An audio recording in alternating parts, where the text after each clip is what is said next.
got this shirt at Zara. It's like denim, which I'm into. It's I dig it. I just need a bigger chain.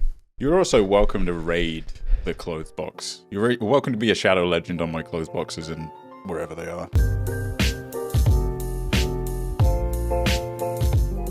Welcome to Sad Boys, a podcast about feelings and other things also. I'm Jarvis. I'm Jordan. That was cool. That pause was downright pregnant. Yeah, it was. I impregnated you all with that. That's an 8-month term pause right there. Yeah. It's almost ready to pop. Yeah, I'm sure. Oh my God, wait. Can we talk about... So this is not something that is on our agenda for today, but when you said that, I have to mention Big Sean and Janae Aiko, friends of the show. They are expecting, and Big Sean has been posting on Instagram, these cute photos of them both. And the captions on the photos are so funny. Let me send you.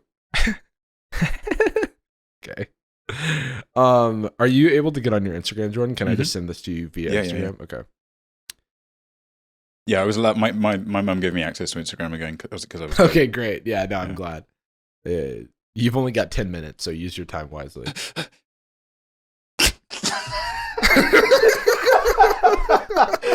Oh hell yeah, dude! Do you want to describe it? Yeah, I would. So Big Sean, clearly a fan of your merch, is wearing your merch in jacket form. Right, true. Actually, yeah, I didn't even notice that. A tasteful skinny tie. His baby mama is in Janae Aiko, like a satin dress. Yeah, she looks gorgeous. She looks beautiful. Awesome. I don't know what it is. They both look incredible. They both look amazing. The caption is the only reason this is notable to me. It is just finna pop. Finna pop. Finna pop. It's finna pop. And then it's this. It's this emoji, which implies that Big Sean is going to catch the baby. Yeah, it's going to pop at like projectile. Yeah, it's finna pop out of her and I'm going to catch it as Big Sean. Big Sean with a football helmet on at the opposite side of the birthing room. Yeah, it just doesn't like it. And also, it's a Corvette jacket. Like the second photo is really sick. I mean, I like Big Sean. I don't know if he has any controversies or anything, but I quite like Big Sean. Obviously, he's like a little corny, a little cheesy, and so am I. So love his music, have for a long time. Love Janae Aiko's music. Love them together. Beautiful couple. Hilarious captions, Big Sean. Why are you doing this? Here's the other one. Here's the other one that I want to send you. I typed in Horden. Horden Adika.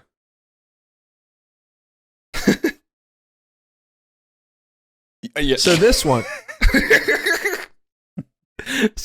Big Sean is in a nice Burberry shirt. Janae Aiko is looking very lovely in a dress that I can only describe as fancy curtains. It looks like the veil of a wedding gown, but the whole dress. The whole dress, yeah.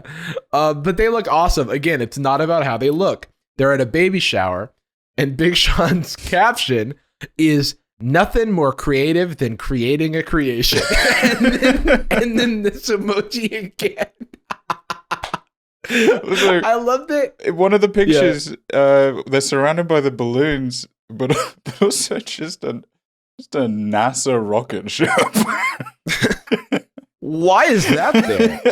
It looks cool. I mean, he's like, we're about to blast off. We're about to pop, baby. I'm about to pop into space. We're about to pop into space. And is this real? Is that a real card? Proud Dad. It looks like it's chopped. It looks like a license plate. We're gonna have to send these to Austin. Are you good to yeah. So my favorite part about this caption, nothing more creative than creating a creation, is that to Big Sean, having a baby is the ultimate collab. Yeah. New baby. It's Wake up, babe. Yo, we kind of popped literally on this one. We kind of popped off. My wife popped off on this baby. My wife popped off on this baby. Firing it directly into my open arms. The other emoji, and maybe this is where the NASA rocket comes in, is the black heart emoji, which could be interpreted as just a heart, I guess. And then the world, the world emoji, and I don't know how that comes into it. They collabed on it. Right. Oh, he's And they're referencing God, the Holy Trinity. Oh. Nothing more creative, right? The ultimate nothing more collab. creative than creating a creation. The That's Earth true. featuring Jesus and the Holy Ghost. Truth. Well, anyway, that was a fun way to start us off. You said pop, and then I couldn't remember that. Anyway, yeah. Incredible post. Perfect opportunity. I was thinking the other day, do you think I could... What do you think the reaction would be if either one of us, let's say it's you because you've had you've been visible for a much longer amount of time, right? So the deception would be even more impressive. If in one of your videos, live streams, probably a live stream that would make the most sense, you just had like a wife and child come in briefly, and like a 6-year-old. And I like, you're like, oh, like, no, sorry, Daddy's I like busy. push them out of a stream. Yeah. Or you finish that. You think you finished the stream, but you accidentally leave it running. I end it, and then my wife walks in, and my child, and then we have a longing embrace. A longing embrace. It's like, how was 5th grade? How was 5th grade? You're like, Dad, I got into middle school. Do you love me doing more? The math. It's like, when did he have this kid? This doesn't add up. Yeah. Hold on. It's called speaking Jordan. of having a kid, which I don't have one. Good luck proving it. I wanted to talk about. I have a lot of anxieties. One of which is I can't seem to, like, I get anxious watching Netflix alone. I'll explain that at some other time. But it's a weird. I think you're worried about the sustainability of the streaming model, right? Yeah, it's like it really. I mean, they just burn so much money, and they keep killing their best shows. Look at what they've done to the cinema. But one thing that came up recently that I was like, oh, this is just a weird oddity about my personality that I want to share with the world for some reason, is that sometimes I get anxious about sending a particular message or talking to a particular person, and I will like delete the conversation thread so that I don't have to see it. Yeah. So that it like doesn't exist in my brain. Kind of like out of sight, out of mind. If I get a message back, I get a message back. Like if I'm asking someone out like on a date, like I meet somebody at a party or something, and I get their Instagram or their number, and then I'm like, hey, do you want to get a coffee sometime? Like that kind of thing. I can't bear staring at, like, every time I see like the text of me like making the ask and getting a response, I feel, what's the word? Embarrassment, secondhand embarrassment for myself, firsthand embarrassment. I think it's called the guy that is being cringe. This theoretical, which is me. This guy. How dare you ask somebody out for coffee? And how dare you think that was a thing that you should do? This isn't how couples start. They come out fully formed. They pop. No, they pop. World, and they take over the world, baby. Nothing more creative. Nothing more creative. And so I did that recently, and I like literally like sent somebody a message that was that message, and then I deleted the conversation, and I like restricted them on Instagram so I wouldn't get a notification when I blocked, if they respond. Deleted, phone number moved, wiped my phone, moved. I will do that sometimes. Like sometimes I will. Sometimes I will like unmatch people on a dating app. Okay. Because I sent a risky message, and the risky message is like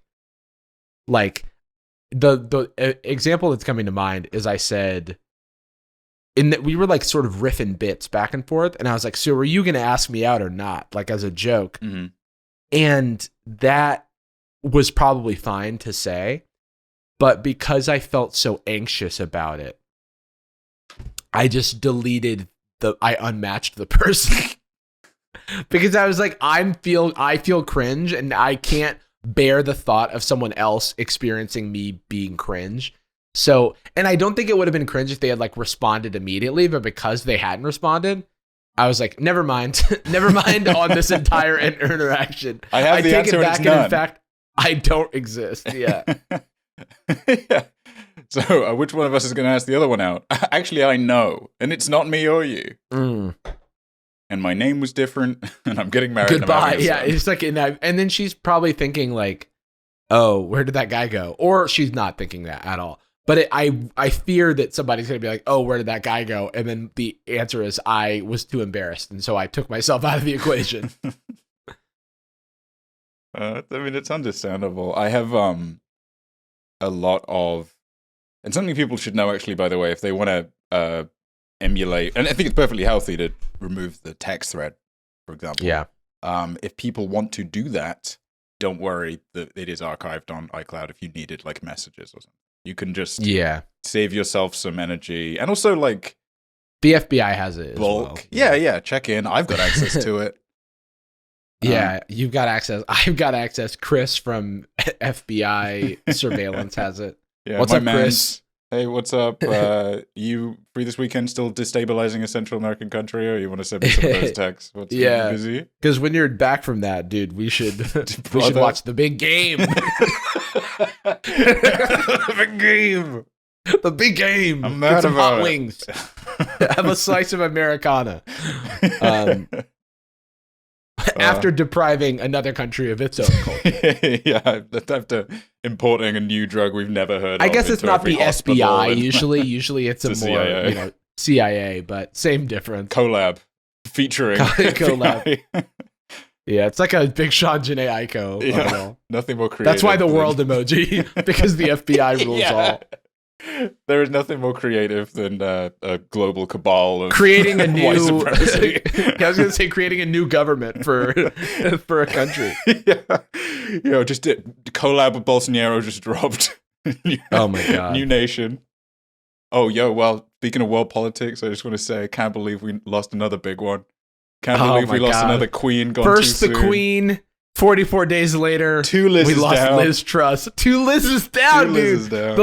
Dude, we're smoking on that Liz pack. We have 100% Liz fatality rate in power. Oh no! Right now, in terms of power, yeah. No, like Liz Truss is still alive. Truss. I mean, I guess, but what is life after that? An L of the scale. Yeah. Who do I trust? Who can I trust after this? Liz me to die. I guess we should explain, because this one I feel like the Queen, everybody knew what was going on, but this one's a little bit, you got to be tuned in to the BBC to know a thing or two. You got to really respect the process. You got to be a Liz head like me. Yeah. We should say, okay, well, I was going to say a little while ago, British about corner. 46 days ago, as of the time we're recording this, to the day, a Conservative MP named Liz Truss took over power after Boris's exiting of the Tory party, aka the Conservative Party in the UK, and has now, as of 3 days ago when recording this, ended electively, but also kind of being pushed out by the Tory party.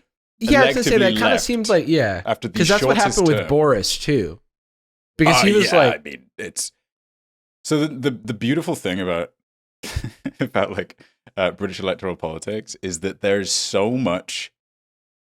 I mean, contrast this against January 6th committee. Contrast it against the any attempt to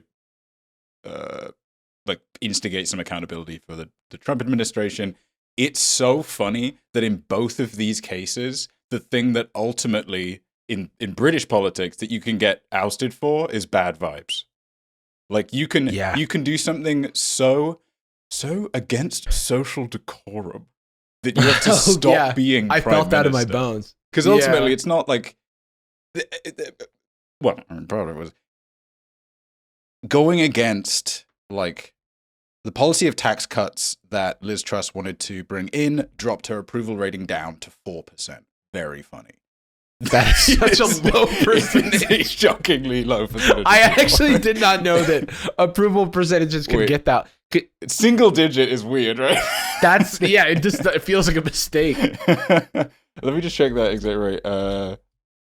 I feel like even like people who just go off, I don't know, like I feel like I'm trying to think of a famously unpopular character. I feel like serial killers have a higher approval rating. Serial killers have like stands and stuff. Oh, it was 80% disapproval. Okay, she might have got to 13%. All right, it's a bit vague because there's like it sounds like national a come up, census actually. and there's some bullshit. Congrats. But hey, pop off. Nothing more creative than taking a huge L. But like between Boris Johnson, am I forgetting his name? British MP. The fuck? What's wrong with my brain? Dude, I've been having it too. It's a little bit of a cheeky name. Dominic Cummings. This is where you press the auga button. So Dominic Cummings was the former chief advisor to the Prime Minister. This is during COVID, and he basically, I won't go into the details, but he, right after lockdown, went super hardcore. After that shit was locked down, you know what I mean? Yeah. After it was about ready to pop, he notoriously visited family. He was traveling on the road, which you were not allowed to do, only in the sky. And he got the UK equivalent of cancelled, which is just a scowl. No. Like just again, bad vibes. He effectively just gave such bad vibes that he was also pushed out. Like this shit, the number of, and not to get like overly heavy, the number of war criminals and sex offenders in US like politics that basically could just get out of that conversation by just like taking a vacation to Cabo for 2 weeks and waiting until the news cycle goes away. Yeah. I want to remind everyone, Boris Johnson spent the vast majority of his journalist career, up until and including when he was mayor of London, writing articles about how people in hijabs can't be trusted. That was like his whole career. Got ousted for going to a party when you weren't allowed to. Because you can do whatever you want. You can be a xenophobe, a racist, criminal, anything. What you cannot do is go against the social rule. You can't be impolite. When you say I get in tea with the vicar, you turn up. All right? That's wild. You bring milk, you bring sugar, you do not slip. It's just like such a funny little thing to get in trouble for. And Liz Truss, there was like policy reasons for her to pull out, awful approval ratings, all of that. But ultimately, it was just cringe. Like, it was bad vibes, and the Tory party is just like, ew, bad vibes. You're failing the vibe check right now. Could you please go? Check. The flavor's off on this one. If we're about ready to pop. It was, hey man, maybe I was boring talking about politics, cut it if so, but peace out. 2 Lizzes in the sky. 2 Lizzie in the sky with diamonds. R.I.P. Bozos. Lizzie in the sky with diamonds. Okay, but she is alive. This is in reference to her power. She is alive. Though, doesn't she continue to make like $100,000 a year for like the rest of her life? Oh my god, that's wild, dude. That's wild. Kind of sick. The most lucrative 44 days of all time. It's so funny. It's so funny. And what's great is her term was cut short, so it's like, okay, I guess she lost access to a job that's notoriously hated by everyone that's ever done it. You get all the benefits of it, and this weird social stigma will go away in like 6 hours. Because there is no like archiving of like political figures. Like, no, if a politician or a former prime minister has not been prime minister for like 5 years, they just don't get talked about anymore, ever. Nobody talks about David Cameron. Nobody talks about Gordon Brown. Like these names might even be new to you, right? Like they are just no. Yeah, disappear I know into David the ether, Cameron. Right? Yeah, it is just so sly that honestly, primo, dude. This is like doing a really, really bad ad placement on a YouTube video that pops off so bad you just never have to make content ever again. Yeah, it's like, I mean, it was weird how George Bush was like a terrible president and like started the Iraq War and like destabilized the entire Middle East and then left and was like, I like to paint, and everybody was like, we kind of love this little guy. That's so silly. We need to return to proper Republicans like George Bush. Yeah, it's like the fact that, you know, that is unironically something that people kind of say now is very weird. Yeah. Yeah. We need to return to classical republicanism, which is just when like you believe and do all the same things, but you wear like a nicer suit. Or you keep in shape. Yeah, as long as you're not wearing that brown suit that Obama wore that one time. Oh, don't even remind me. Yeah. Or you're not stood next to those scary lights. He nearly got impeached for that shit. I remember when Biden had scary light. Yeah. That was like not that long ago, and I feel like it's already. Yeah. Do you remember the caravan that Trump was? He was like, all the immigrants are coming to the border, and it's going to be bedlam. It's going to be bedlam. It's going to pop, he said. It's going to pop. It's going to pop the border in two, and it's going to be a flood of, what? I'm trying to think of a term that they use. I was just going to say, none that I want to say. Yeah, none that I want to say. Like, they're all so bad. I told you about the time I was like, I just referred to myself as an immigrant in an Uber in LA, and this like 20-year-old kid that was driving it was just like, oh, but like you've got papers and stuff, right?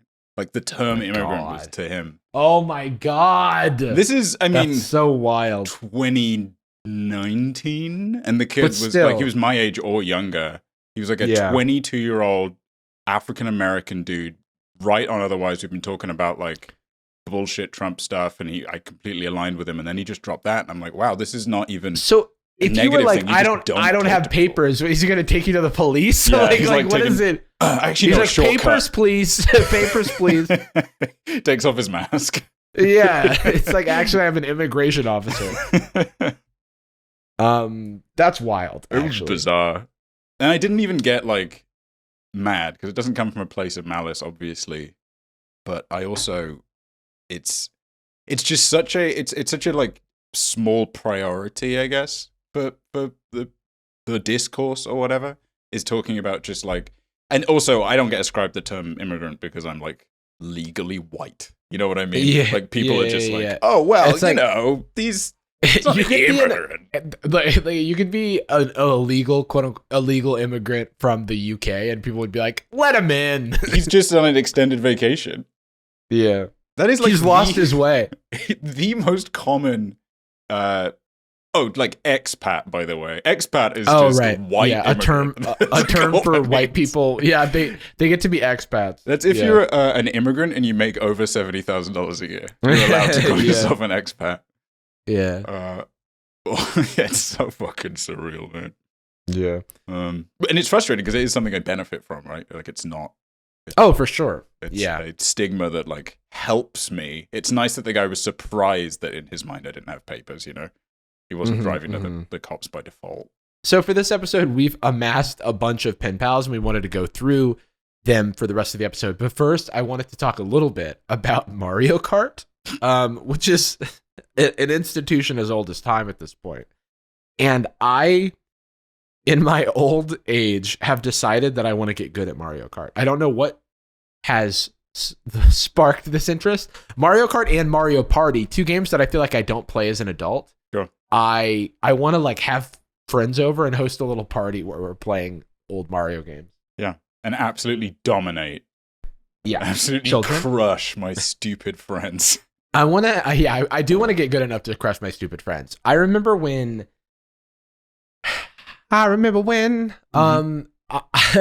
When it's been. So there's it's been in high school. Russell and I were scheduled to take the PSAT, like the practice SAT test, and we didn't go to school. We skipped school, and instead we went to Russell's house and we ordered Domino's pizza and we played Mario Party all day. That is like the most hardcore shit I feel like I've ever done in my life. And I don't know why we did that, but it worked out. Like we had to take the pre-SAT or the pre-ACT, which is called the plan test, I think. But anyway, no, SAT versus ACT, they're like two different standardized tests that are both used for like college admissions. Oh. They're the same type of test, but have different scales. I think the ACT goes up to 36. The SAT is out of 1600. So yeah, depending on the era, the SAT is out of 1600. I didn't do it. It was too easy. I didn't want to do it. Yeah, they're pretty easy. I've also been to a different country. So I don't know. I just wanted to say that. That was your bad boy phase. In your bad boy era? In my bad boy era, yeah, dude. That was pretty. I'm trying to get back to that, basically. Like, that was maybe when I was the coolest. Well, now, yeah, because now we have more agency over not doing stuff. We're completely allowed to not go to school if you know what the I mean. amount of in fact, they would not like it if I showed up at school. Get really pissed. Fine, I'll go play Mario Party, I guess. Sir? Yeah, they escort me out every morning. I try to go. I don't do that, okay? That's a joke. God, that sounds horrible. All right, pen pals. You know what? I think it would be cool if we had like a pen pal jingle. What if people like submitted? I don't know how I feel about. Like it would be if anyone felt like it, submitting a jingle for a pen pal that we might use. Yes, I like that. That could be nice. But yeah, emphasis on if you feel like it. If you feel like I don't want to. Yeah, I don't want to like make people like do free labor. You know what I mean? Yeah, hey man. But if you enjoy it, if you want to be wacky and fun, and maybe we'll play a couple of them. If a few come in, we'll maybe rotate and then find more. We will play them. If you send it, we will play them. So there's at least that. It'll be my text tone. I'll play it at my funeral. So we have 3 or 4 years, but you'll hear it soon. Yeah. It'll be Oh shit! I hope that's not foreshadowing. If so, it was Jarvis. Yeah, wait, no. Yo, I got a pen pal for you. I'll email this in for us. You're like, I got a pen pal for you. One of these. I got a pal for you right here. A knuckle sandwich. Email. Knuckle pal. By the way, if people want to send a pen pal, you can do so at sadboyzpod@gmail.com. If you want, if you want. Stop punching the keyboard in an attempt to write something you don't want to write. I mean, if somebody wants to do that, if somebody sends us an email that they can tell us they punched, that's like how they wrote it, that would be very funny. But don't do it, obviously, except do. It's fine. Let me pull these bad fellas up. I got some pens for you, pal. Pin me up, pal. Nope, don't like that. I'm cute. Pal me up, pin. Do you want to? We can have a break. Yeah, I think I need technical difficulties. 15, 20 minutes, couple hours. Tell me about the pals that we have, that we share. Penn, Gillette. Tell me about Penn and Teller, our pals. There's a lot of good ones. I mean, people have been, I tell you what, people have been sending in a lot of pen pals, and they are really great, and people should keep doing it. There's one really, really short one here that I actually just popped at the top because we kind of talked about it, I don't know, 2 weeks ago, whatever that last episode was. Let's knock them out. But, hey, could you, they said not to say their name, but you'll know who you are, you little devil. Mm-hmm. Hey, could you guys, parentheses, boys, either's fine, talk about friend breakups, going through a recent separation of friends, and it sucks. Thanks for all you do. Nice things I don't want to say out loud. Yes. Yeah, we can talk about that. We kind of did we? So yeah, we had that pen pals from Anya. Yeah, shout out to Anya. A couple of weeks ago, asking about kind of tangentially related to this. She had a friend that kind of distanced themselves, and she wasn't sure why, and she was holding some guilt there. This is I think different enough to still talk about, but I think it's an interesting trend because I think I've seen another pen pals with a similar topic, maybe even a few. Mm-hmm. I think it is a little bit of an epidemic. I think there is like a trend of communities fizzling lately. In fact, a friend of mine is struggling with the exact same thing. As of like a week ago, we were talking about it. There is just something in the air, or at least people being more vocal about it. I don't know. Yeah, people being more vocal about it, I think it is ultimately a good thing because this sort of communication, this sort of clear communication about boundaries and wants and needs, I don't feel was as common when I was growing up. You know what I mean? Not yet. Like, not at all. I feel like it's more common tomorrow than it is today, and it's more common today than it was yesterday. You know what I mean? Yeah, exactly. Progress. Yeah, and so did you have friendships that kind of dissolved because you wanted to communicate more about that kind of stuff? I have some friends where it was sort of a brick wall. Like I wanted to be that kind of person. I mean, like the last 5 years. I think for me, no. I think fortunately, I mean, when I was in high school and I wasn't in therapy and I had like a lot of undiagnosed like mental health things that I didn't know how to cope with, I was bad about not taking it out on friends, but looking to so I needed somewhere to put that energy, and I needed support, and I didn't know how to ask for it. And so I think I put some friends in the position of overwhelm because of my undiagnosed anxieties and things like that. In adulthood, I kind of can clock when friends can't engage in certain arenas, and I don't put that on them. I try to let the relationships be what they are.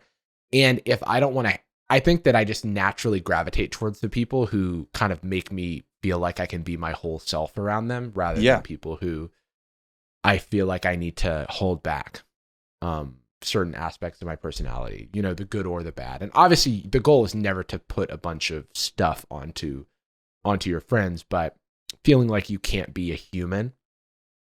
Like I've never expressed anything emotional to a good friend of mine, Eddie Burback, friend of the show.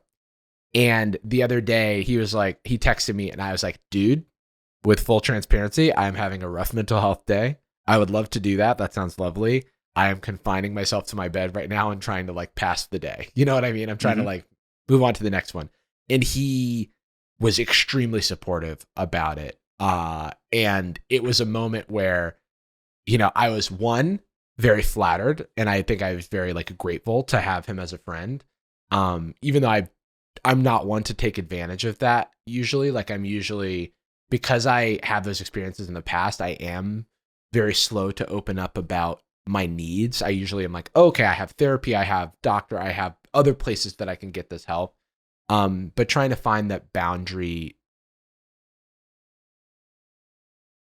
I guess I think that the people who you want to be around, there's a lot more space for you to be yourself than you're giving yourself credit for.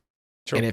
And people grow apart. And most of my relationships with friends ending, I would say, do the slow fizzle where you just like suddenly haven't talked for like 5 years. Yeah, the like erosion, right? That's or even having like any of the same shared experiences. Like I just didn't maintain any friendships from after I moved. So like after I finished college, 21, moved 3,000 miles away or whatever, and I just never maintained those. But that I think is part because those weren't my people in the same way. Exactly. Like, I moved and maintained friendships over, even as somebody that's never in either country more than 2 months now, I maintain the friendships that matter to me the most because they matter the most because those connections are the deepest, but they're also like the most intuitive, which is how they got the deepest. I mean, your Eddie example is good, and I would say that really anybody I'm close to because on those days,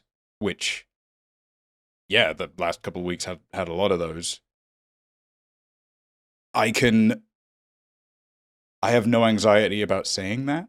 I don't think that I will, the people I'm closest to know that I'm being sincere. Because some people in the past, honestly, I have expressed things to like that before, and they're not saying it out loud because these people were not good communicators, have just sort of been like, he's avoiding me. There's something he's not saying. And the problem is you can't say what you're not saying.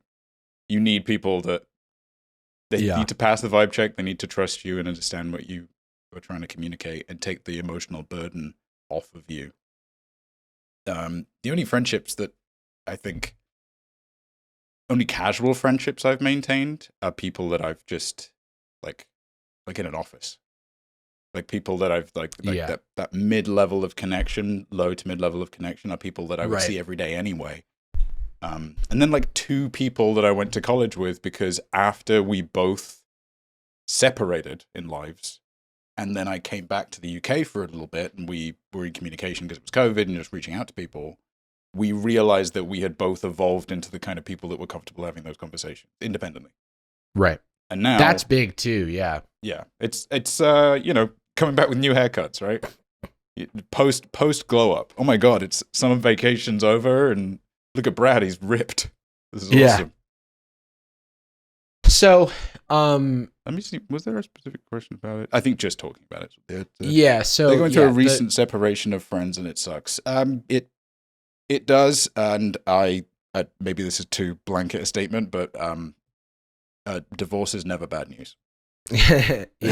I mean, It it's one of those life lessons that you kind of have to take what's there for you rather than focus on what's lost, right? Like focus on what you have, not like what you don't. And trust that you have the capacity to get it again elsewhere. Right? Yeah, and there's The nothing 1 in a to million. fix. There's nothing wrong with you. There's nothing to, like everyone on this planet is going to find it, has the capacity to find their people. And so if you've gone through a friend separation, that's a unfortunately sudden way to go about this thing, but your people are out there, and you'll know when you found them. Because you found one. I think. Yeah, and I know we said this last time as well, but the same thing applies for romantic relationships, right? Yeah.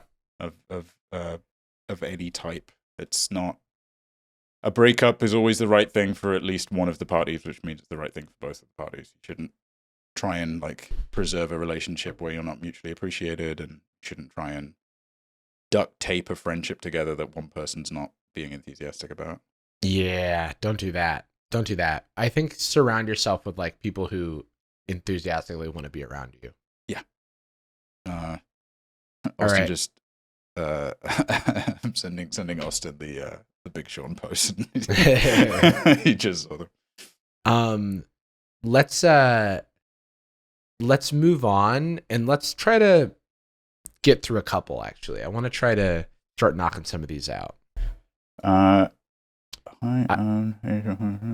Seeing what's like the most. This one's not too long. This one's pretty straightforward. I think we can. Yeah. Hi. Hello. Okay.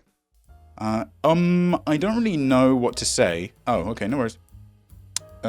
We can anyway. Next pen pals. I don't really know what to say, so I'm just going to ask my question. You can read this on the podcast. Oh shit, that's good. that was a close one. So I'm African American and biracial, black and white. Don't believe the hype. Did you get your race card? From Travis. And I live in East Africa. I'm in high school, and so basically here, people consider me white. Parentheses, like completely 100% white, even though I'm 50-50. It gets really tiring to try and defend my race/ethnicity and the fact that I'm actually both and usually identify as black. Honestly, up until I was 8 or 9, I considered myself brown.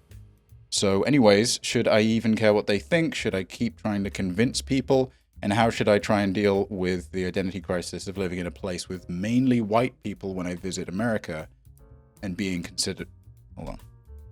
And being considered How black. should I try to deal with the identity crisis of living in a place with mainly white people? Because like he's basically saying in America he's considered black, in this East African high school that he's at. Yeah. Because of different like racial dynamics, he's considered white, which is because of the fact that like, race is like a fake concept. Yeah, to oppress exactly. people. You're always going to be the one that's easiest to oppress. Yeah. And it's also high school where like people are just not nuanced about stuff. Yeah. This is a shitty situation. Like it sucks that you're going through this, and I think that it will become less of an apparent thing when you're like, when you sort of are out of high school and sort of becoming an adult, because I cannot directly relate to this. Jordan, I want to hear your opinion, of course, but I, being a biracial, half black, half white person who doesn't know the white dad, didn't know he had a white dad, grew up black, was always asked in elementary school and stuff. It's like, are you mixed? Oh, you're light skinned. Oh, you're mixed. Like, what are you mixed with? Like that kind of thing. Versus just kind of being like, oh, my, it's like people with my skin tone could be, 3 generations deep of like having the skin tone because white slave owners like had I've been hearing about that. Huh? Yeah, they were doing something or other. Yeah, and so I think that like being culturally black, there's nothing wrong with that, but kids are younger people without the presence of mind and the context really try to. I don't know. They just have no filter. And so they're like, you're different than me. I need to classify. I need to classify the differences. And they're always going to err on the side of othering. Because, like, classifying difference, they will go minute as they need to. They will go down to the, like, fraction. Because they're looking for everything that's not super homogenous. Because this even happens in homogenous cultures. You know, it's like, it could be down to, you know, the caste that your family's in. It could be down to, like, there's just so many different ways to differentiate people. And unfortunately, as humans, like, I think that it's in our nature to kind of divide ourselves for whatever reason. We love genre, One thing that I wanted to say in addition to this is that when I went from elementary school to middle school, the middle school I went to was in a different side of town. And Gainesville was very, like, sort of like, it was redlined, so like all the black people lived on one side of town and all the white people lived on the other side of town, and that was also the more affluent area of town. So that was a odd coincidence. Yeah, who knew? What a weird, freaky thing. Why does that keep happening? Yeah, everywhere. When I went to middle school, I was around way more white people. I knew like one white guy named David, in elementary school. That was the only white guy I knew, and so when people told me I talked white growing up, and we've talked about this in the podcast before, I was like, I don't know where I got it, because I barely know any white. I only know David. Like, did you do this, David? But anyway, when I went to middle school, I was surrounded by way more white people, and I started getting like, oh, can I touch your hair? Like that type of stuff.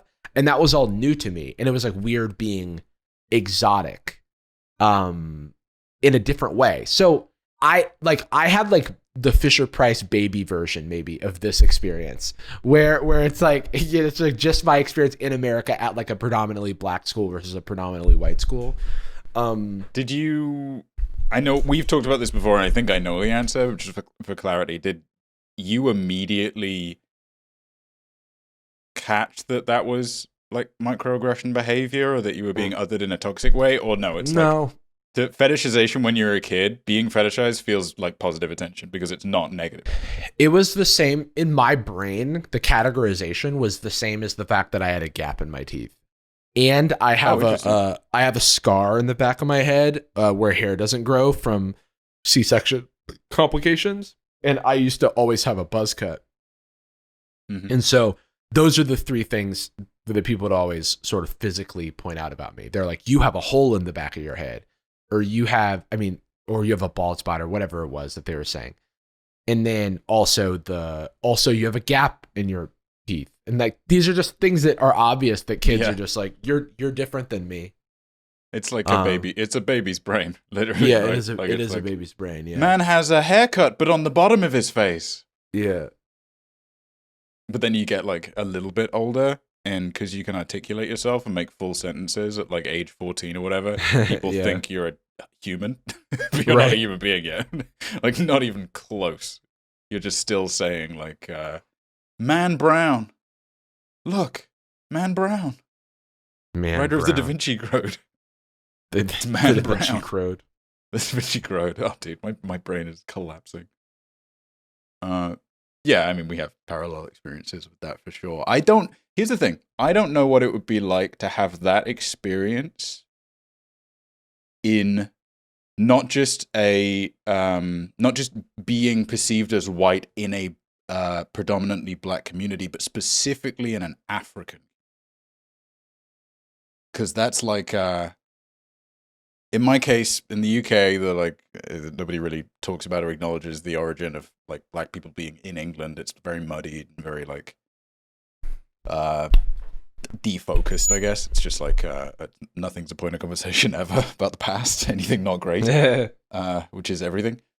But I don't know, like there's such a clear correlation between people focusing on race in America and the history of America. Right. We know what it is. Any like discourse about African Americans is always, you know, when it's white people talking about African Americans, it's always the same topic, right? It's always in relation to the thing that happened. Yeah. And then a bunch of other shit. The dominoes, and then actually you shouldn't get reparations because did you hear about these statistics I made up? Redlining, we just tossed a coin 10,000 times and it always landed heads. But then, like, in East Africa, they don't say specifically where, but in East Africa, I have absolutely no idea what the perception is of white people and especially white immigrants.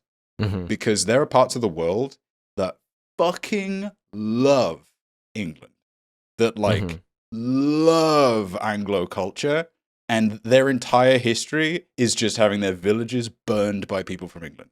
Yeah. Like, it is just, there is just thousands of years of England abusing a nation, and then through just, like, very effective propaganda and, I don't know, Bridgerton and Downton Abbey, they've been, like, the perception is just like, oh my god, yes, Britain, awesome, hell yeah. Yeah.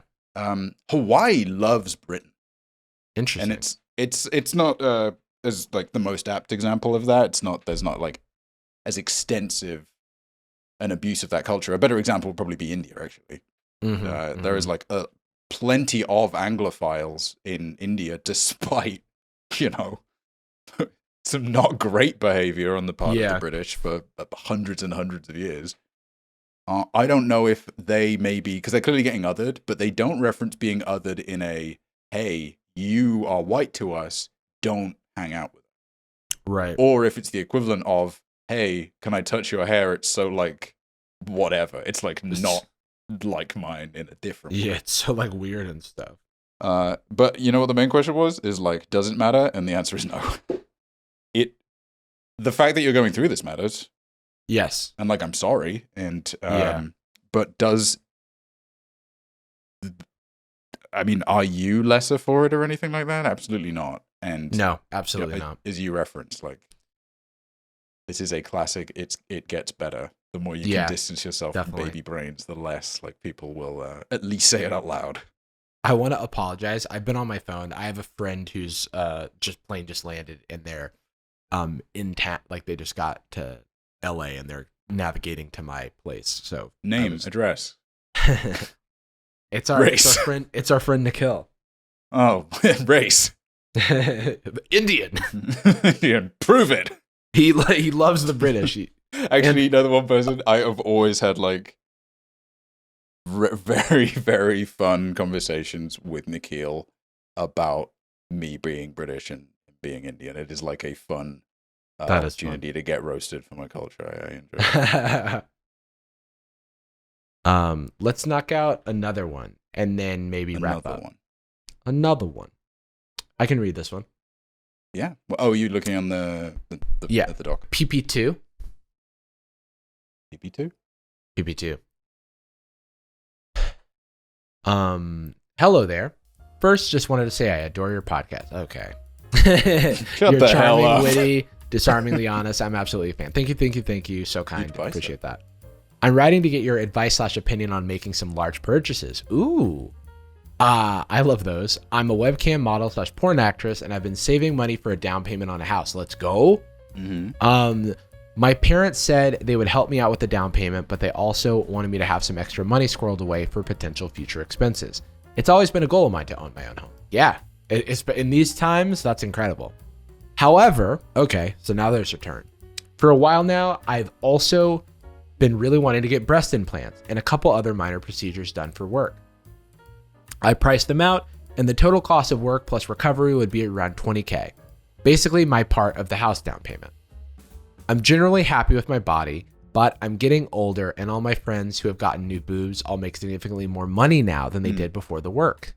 It seems like a smart business decision, and having a great rack would be kind of awesome. I feel like getting the house first seems like the most responsible thing to do, especially since I already got my parents on board. However, another cam friend of mine thinks that getting the surgeries first will make it easier to get the house, assuming I'll be making more money. If I pay for the surgeries cash, it also won't take my credit score when I apply for a mortgage. Do you think that I should get... Interesting. Yeah, that I don't fully understand, actually. I think they're saying if I pay for the surgeries in full instead of, half down. I see. Yeah, I guess it depends on the payment plans, maybe is what maybe there's like an implied payment plan potential. If I pay for the surgeries cash, it also won't take my credit score when I apply for a mortgage. Do you think I should get the house first to say fuck it and get some new titties? Sincerely, House of Honkers. I think it's house or honkers, right? House or honkers, yeah. House Welcome or honkers. to the house of honkers. Yeah, sorry, that Happy makes way more sense. Halloween. House of honk honk. Honk. Honk honk. Yeah. Oh, this is an interesting one. So let me make sure that it's interesting. I was wondering when they first started talking about wanting the surgery, the first thing that popped in my head is like that. I wonder how that would affect the business. I was like, this is not the same as just anybody getting it. Yeah. Okay, well, what I'll say up front with some confidence is I don't know. Yeah, I will. Yeah. I will say that do not trust us with this decision. However, it is boiling this down to, I'm making a work investment that has a personal element versus making a personal investment that has a work element, assuming it's your lodging, it's, you probably if this person says they webcam model, so, they're probably going to be working from home. So there are two sides of the same thing. I think ultimately, obviously the decision is up to you. What would I do? Well, it sounds like you're already ready to get the house.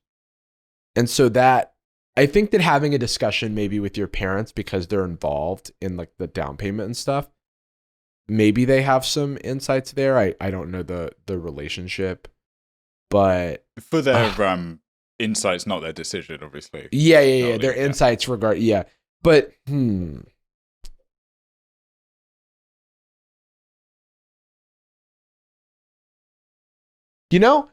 here's something worth considering. What does the timeline look like? Yeah. Of the other thing, how long are we talking between these two things? Because which way around, right? Yeah, because is the gap shorter on either side? Well, yeah, because like one could say if the gap is long between, like, let's say you get the house and then you get the boobs. House to honkers. Yeah, if you get the house first, then that does not necessarily affect your income from what you're earning now, according to what is said here in the message. But if you get the boobs first, it does like affect the income potentially. One is to assume that bigger boobs, better person, I think is what they say. No. Yeah. I've read the studies. Yeah. No, but if you get the boobs, maybe that you see like a lift in earnings, which could speed up that timeline. But if the timeline is like 6 months to 5 months, or is it like 6 months to 2 months? Is it a year to 5 years? You know what I mean? Like, what are the time scales that we're looking at? And then maybe plot out each side. Am I okay waiting 6 months for the boobs? Am I okay waiting 6 months for the house? One boob now, one boob later. Yeah, and then financially, like, what are these mortgage payments going to look like? How hard is it? It's like, because parents are helping with the down payment, but they reference wanting extra money. So I don't know if that means that I'm not sure how it's portioned out, as in, if we do the down payment, I would have to spend all of my extra money to also do this. Mm-hmm. I'm not sure how much the extra money would be. We also don't know how much the down payment is. It's funny actually, because you and me have had a lot of conversations like this in the past about our own lives, kind of, expressing to the other person, should I do this, should I do that? And it strikes me like a specific kind of conversation where we're trying to quantify something that's not all quantifiable, right? Mm-hmm. Because the one thing she's given a pro con, she's given a and I think your advice is bang on, by the way. I don't have anything. I agree with all of that. One thing that she's not, they actually, I don't know if she, that they are not expressing here in the pro con is the emotional component, or the emotional fulfillment, and that includes emotional fulfillment of having that money squirreled away and having less anxiety. Yeah, absolutely. We just don't know. It's like, is the house, especially in this housing market, it's really hard to say. Like, we're not financial advice. But emotionally, how is it going to make you feel to have your own spot that you own versus, and then all the other expenses where you're living right now. Yeah, true. And how, and like how that place makes you feel. Yeah. So I think these are just things to consider. Like, am I going to be significantly happier and more content in my own house that I own? Or, am I going to, like, it sounds like you're comfortable in your body and maybe the new boobs are like fun and a smart business call. It as you've characterized it here. So maybe ask yourself, how much does that add to my like happiness or comfort? And if the house is going to add a lot more to the happiness and the comfort, congrats, by the way, that's an incredible position to be in. Then maybe prioritize the house. There's also the how sure are you that the business investment in the boob job is going to increase your bottom line in terms of work. You've got like friends how much who causation correlation did they do it, then their money went up, or because I mean like, and these are just questions that we don't have the answers to, but I'm like, are you doing different types of shoots that you can't do now? Is it like the same stuff but with bigger boobs? You know, like, is there I'm like special conferences? Yeah, there's special conferences where you need a certain bust size. There's also like, if you're I mean, are there creative ways to not fake it, but to more accentuate your current assets in the meantime? You know, I think your note about like what's the amount of time between is really pretty essential, because I would assume the amount of money for one is not the exact same amount as for the other, right? We know it's 20K for the surgery, but yeah. I also don't know how that affects. How soon would you be working afterwards? Straight away? Or, hey, there's a lot here. This feels like a weird thing to say for something that is related to money, but it is more like advice that I have received and have given around like relationships, or sometimes changing jobs, or at least like giving feedback or saying something to a friend. Your gut, you do have a gut instinct. There is one that you want to do more now. Like, if you really sit back, when you were writing this, there is one that you 51% want to do. There is no way that it's exactly half. So, flip a coin. Flip a coin. Say heads, boobs, tails, honkers. Then see the result of the coin, and then see how you feel. Heads, boobs, tails, sorry. And then, I guess we did make the decision. Yeah, boobs or honkers. Heads is house. Heads is house. Tails is apartment. No, heads is house. Tails is honkers. And then just see emotionally. It's like, and I'm fully gonna commit to the house. And then you go, ooh. I don't know how I feel about that. Yeah.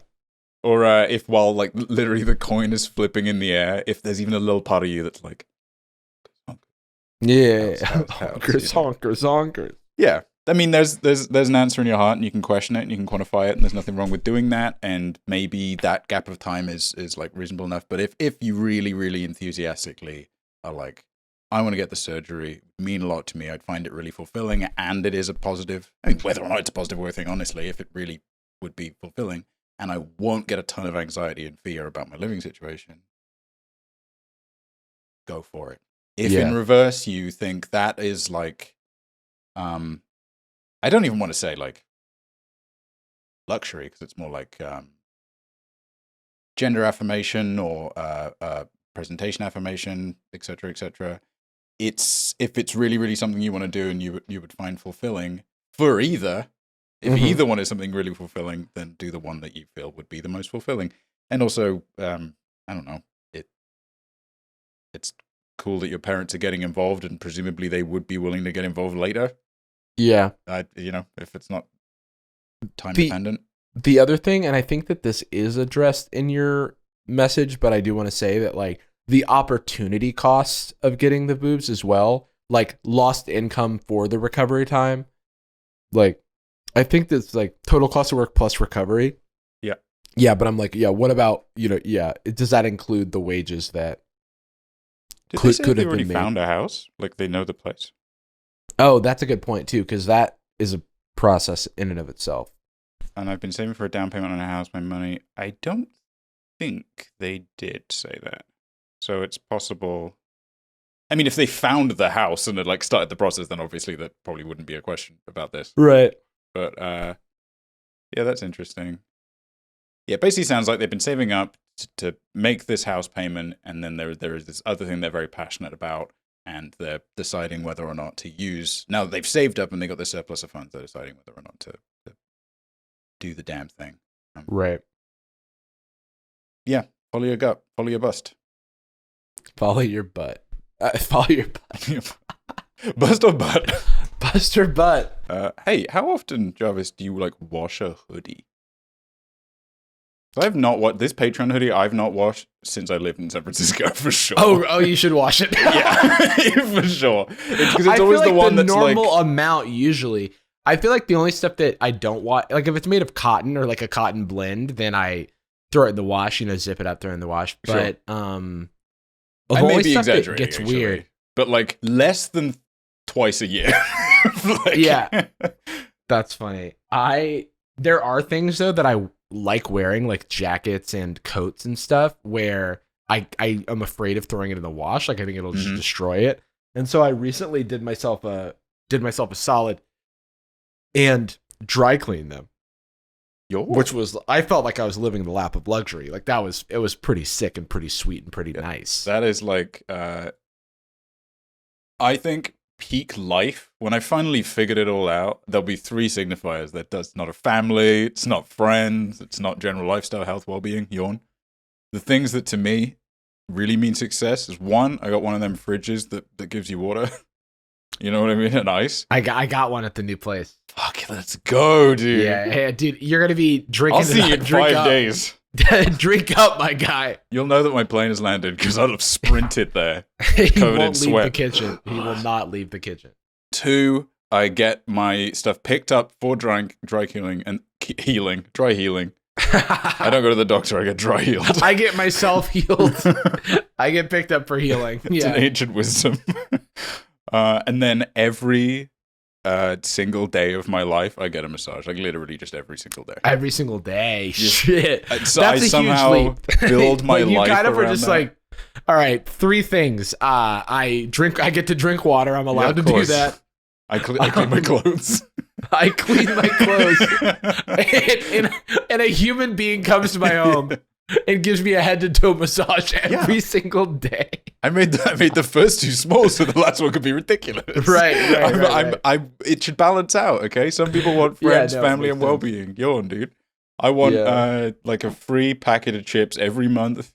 I want to own 4 different pairs of shoes with not too much dirt on them, and then I want to maybe own 4 or 5 companies that are on the top 100. Is that too much to ask? Yeah. Oh, okay, yeah, I think so. But ask away. Of a masseuse.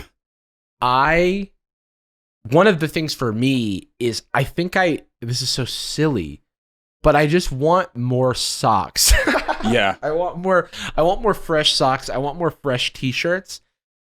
Every time, like, I have a weird, like, in terms of black and white t-shirts, which are like useful for outfits, because they're so basic. I have like 2 of each that I like, and then a bunch of ones that I don't like. And I'm like, man, I really want to replace this whole shindig, but I feel so wasteful doing that. But one day I do think I'll like replace my wardrobe, or like, I don't know. I want to not have any t-shirts I dislike. You know what I mean? Or like, what I want to do is walk into my closet and be like, I like all of these shirts, and I'm not saving one for a date or something. You know what I mean?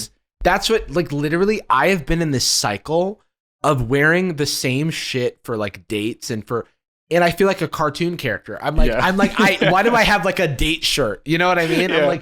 to diversify this wardrobe portfolio. Why am I being careful to not overwear this jacket I like? Well, I should just have 5 jackets I like. Yeah, You know what I mean? That is a privilege, but I want that. I want that. That is a goal to have. Is to I'll take have that a bunch of before nice my fridge water. Because there's so many things now that I open up it's like opening up the fridge and not saying any food you want to eat. I open up the drawer and I'm like, dude, all this shit sucks. And then I'm like, why do I own it? I bought it. I bought it. And then the other thing is like workout clothes. Yeah. I feel like I just work out in clothes that are loose enough. And also I don't like to wear for like normal fashion. And that's even a thing where I'm like doing this Goldilocks thing of like, well, is this a good shirt for working out? You know, is this one just right? I'm like, I should just have some workout clothes. I recently bought on Amazon, there's Amazon basic. Look, I gave money to Jeffy B, all right? I didn't like I'm confessing to a sin, okay, Father? I was watching an original. I was ordering my groceries in pantry mode. Yeah, so yeah, I was full Amazoned out. I told Alexa to like tell me what the weather was. Give me a massage. And give me a massage. I told Alexa, my masseuse, also to come in and give me a massage. I bought 5 pairs of Amazon Basics workout pants. Like that's a good idea. And they're cheap. It's like they're like $8 or whatever. But having more than a couple or having ones that were consistent versus like I have a pair of basketball shorts that I have had for 15 years. Like, and I still wear them, but then I have another pair that I've had for that long and they've always been too big. You know what I mean? But yeah. I like run out and then they're like the last thing in the drawer and I'm like, well, I gotta wear these. And then I feel like I'm wearing like a weighted pants because they're so fucking big that they just keep trying to fall, like gravity keeps trying to pull them off my body.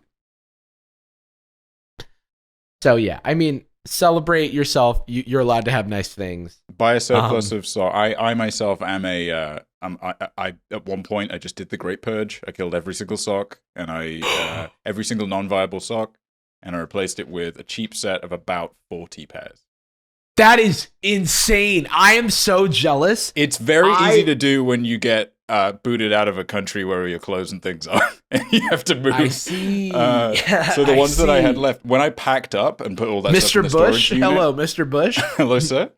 I got rid of most of my socks and underwear when I left. First thing I do, go to Uniqlo, set myself up for the year or whatever. You know, I think I keep doing the first step of a refresh where I buy a couple of different things from different brands and I try to go, ooh, what do I like? And then I'll figure out something I like and then I wear that. I have so many, this is a confession. I have so many socks with holes in them. I have so many underwear with holes in them. Jarvis, just throw them away. Just throw them away. Why do you still have them? Like the other day, and I did throw this away. The other day, I sat down. I realized my boxers had a hole in the ass. They were assless boxers. How did that even happen? How did that even happen? I don't know. Like old Wild West underwear. Yeah, that goes like over they your had like a flap in the back. Yeah, like a button to flap. Yeah. Where like no, I like genuinely. You were panning for gold. Like, and they'll get holes in the weirdest places, like on the side of the leg, and I'm like, what happened? And it's like I walked by something that snagged it or something, and then I was like, this is fine. But then over the year, like they get bigger and bigger, and then I eventually have to throw it out. But this is weird. This is a weird thing to admit on the podcast. The assless boxers that I had when I got home, so imagine like boxers with a big hole in the butt. Sure. And I can't imagine anything else, mate. I'll tell you, it's locked in there pretty hard right now. I literally grabbed. I like goat seeded myself. Like, I grabbed the hole and I just ripped the boxers off by the hole in the butt. That's awesome. Because I was like, I was like, you know, people will like rip off their white t-shirts or whatever and reveal the Superman logo. Yeah, you've seen the Avengers, right? When the Hulk rips off his underwear by the butt. Via his, he gets a massive erection and blasts off his underwear with his powers. Yeah, no, that was just such a weird day. Those are gone now, of course, obviously. Yeah, because they flew into the distance from the force of it. I do think that I should be replacing things more often, but I don't want to be wasteful. You know what I mean? Mm-hmm. So there's so many things that I do want to donate. Underwear, I don't know if I want to donate underwear. That seems insane. but there's well, there's hey, you're a household name. I'm sure some people signed. Hey, if you do that, that's fine. Not for me. But I do have friends who do that, so it's like, you know, hey, it's the way to go. OnlyFans people, yeah, they make a killing shit. But also, that's like I mean, it could be older stuff, but it's like I bought some stuff, I wore it, I did some stuff. And I think it's a more conscious effort, generally. Yeah, it's a more conscious. It's not like really these are my soiled trousers. Yeah, my basketball shorts from 15 years ago. Okay, so these basketball shorts look brand new, and I truly acquired them when I was like 15. Yeah. You know what I mean? They're probably pretty drippy too, right? If it's they look nice. They're like very short ones too. The only thing is they don't have pockets, and that's maybe if they had pockets, then they would be my favorite pair, actually, still to this day. But I don't know how often you're supposed to replace your underwear, because I actually do think I want to just like toss it all out and replace it. Is this an overshare? I don't know. No. My underwear's clean. It's fine, but I do want to replace it. Well, it can't get dirty. There's no ass. Yeah, exactly. It's a thong, is what I'm describing. It's essentially chaps. Yeah, it is. It's assless boxers. You really ought to try it. I completely understand. I think it's very, very valuable. To be honest with you, I don't know if I would have made the change if not out of necessity. You know what I mean? Yeah, Because it was either pack a big suitcase full of these like ripped socks, or it was chuck them and find something more comfortable. I have a new-ish set of socks right now. I think they're just from like H&M because I was depressed and I didn't want to wash my socks. I got a new pair. These are so comfortable. Like they just feel nice. They're just like really silky. I've washed them like 3 times and they're still super silky and comfortable. I've got, I think, 4 pairs of them, and it would cost me like, I don't know, $15 to $20 to replace my entire sock drawer with these ones that I like. Yeah. And get rid of the other ones are also just black. They're just exactly the same visually. Right. And I don't like wearing them. They're like just not nearly as comfortable. And yet I put them in there every single time. And now I'm feeling through my sock drawer and going like, do I need extra? Am I feeling low today? Do I need like extra comfort? Like I was feeling a little wobbly today, kind of tired. And I was like, I've earned this. I've earned like a very light amount of comfort on my little piggies. Yeah. By the way, talking about our feet, somebody's gonna fucking love this episode. Yeah. Somebody's going. Don't bother with the video version. You're not getting anything extra.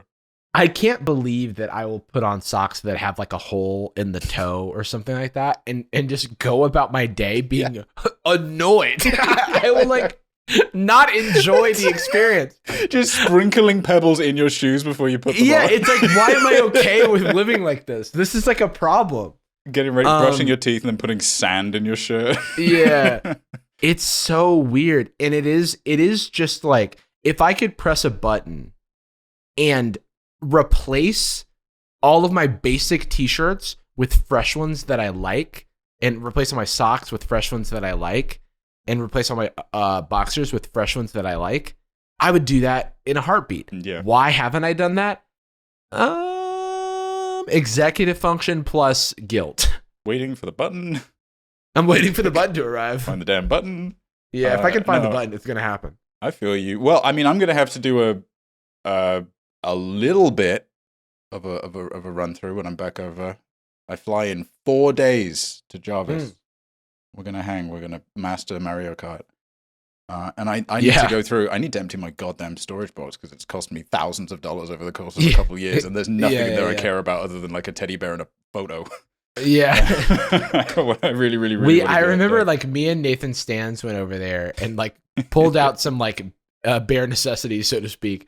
But Yeah. Yeah, I mean, I couldn't name 90% of the stuff that's in there because if I'd had more time after finding out about my visa, I would have gotten. Most of the stuff was packed up in my apartment because I was planning on giving most of it away anyway. Because I had all this, bullshit from my old apartment that just didn't apply anymore. Furniture I couldn't use, books I'd read, stuff that really is doing no benefits, especially in that previous apartment because it wasn't massive. Yeah, and it was already boxed. There wasn't time to unbox it. I found out about the visa, and then 6 days later I had to leave the country. So I ended up just popping it in there. When I do the forever purge. I do the Purge 5, whatever. We should just do it together. You can go through your stuff. We can get one of those, in a Batman movie where a group of thugs will be huddled by a barrel that's on fire. Oh yeah, I'll be talking about. Don't I know it? Have you heard about in Metal Gear Solid? Yeah, I feel like barrel on fire. You're eating it. And then we just burn all of our assless chaps. I'm sure I've got some assless chaps in one of those boxes somewhere. Old underwear that's been through it. Who knows? Here's a question. Any underwear that's in those boxes, okay? Let's say I bought them the week before I put them in the storage unit. Mm-hmm. Wore them twice, washed them both times, and they've just been sitting clean in that storage unit. Those are now technically almost 3 years old. Am I culpable? Like a time capsule. Yeah. Culpable in what way? Am I culpable for wearing the same pair of underwear for 4 years or whatever if I keep them now for a little while? Oh, no, you're not. Because they're basically new. They've been frozen in amber. Yeah, it's like Captain America. Yeah. They're in a temperature controlled. Actually, I don't think it's temperature controlled, but they're in a storage unit. I tell you what, based on the service they've given me, it is barely, there's probably a wall missing. I remember sweating more than I have in my entire life going into that storage unit and trying, me and Stan, because we went there looking for your computer or something like that to ship to you. And it's I remember Alcatraz. I was climbing over things. I was doing push-ups and pull-ups and shit, trying to climb a jungle gym, trying to get to it was CIA black site. That's what it felt like. It felt like when I left, I would have to avoid the eye line of security guards to not initiate a conflict. A bunch of people putting their finger to their ear and talking quietly to someone. Yeah. We should say, in whenever the next episode of Sad Boys is, unless we decide to get another one in when we have time, will probably be the first in-person episode of Sad Boys in 5 years? 4 years? Oh, wow. Yeah, in a long time. Something like that?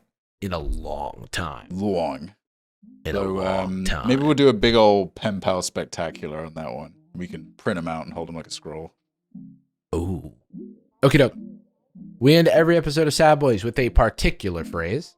We love you. And we're sorry. Boom. Boom.